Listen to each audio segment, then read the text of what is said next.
Le pessimisme extrême n'est pas la même chose que le réalisme, tout comme l'optimisme extrême n'est pas le réalisme.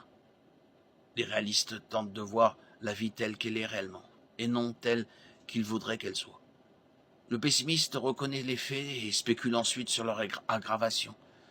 Mais le chrétien dont la foi exclut le pessimiste reconnaît simplement les faits tels qu'ils existent et les confie ensuite au Dieu qui fait des miracles.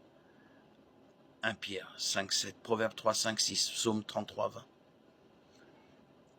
Le psaume 42, 5 devrait devenir la prière de tous ceux qui ont des tendances pessimistes. Pourquoi mon âme es-tu abattue? Pourquoi es-tu si troublé au-dedans de moi? Espère en Dieu, car je le louerai encore, lui mon sauveur et mon Dieu. Les pessimistes peuvent réorienter leurs pensées négatives vers ce qui honore le Seigneur. 2 Corinthiens 10, 5. Nous pouvons regarder une situation de manière réaliste, mais nous n'avons pas besoin de nous arrêter là. La foi nous oblige à aller au-delà de ce que nous pouvons voir et comprendre. Les Écritures sont remplies d'exemples de Dieu agissant de manière surnaturelle pour transformer une situation vraiment négative en une situation bénéfique pour son peuple. 2 Rois 6, 15, 17. Une autre façon de considérer le pessimisme est de penser au manque de foi. Il est impossible d'avoir la foi quand on est pessimiste. L'histoire d'Élisée et de son serviteur encerclé par une armée est racontée.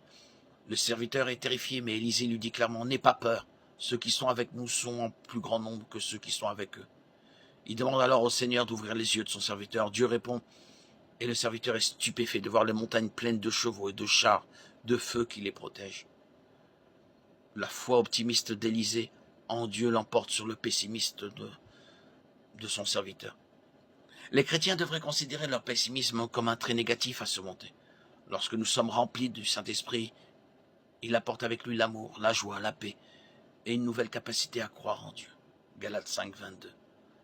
L'amour espère toujours. 1 Corinthiens 13, 2. Nous devrions apprendre à écouter nos propres paroles qui peuvent devenir négatives par habitude. Lorsque nous nous efforçons de ne dire que la vérité et de répondre à nos situations avec foi dans la parole de Dieu, notre pessimisme peut se transformer en optimisme.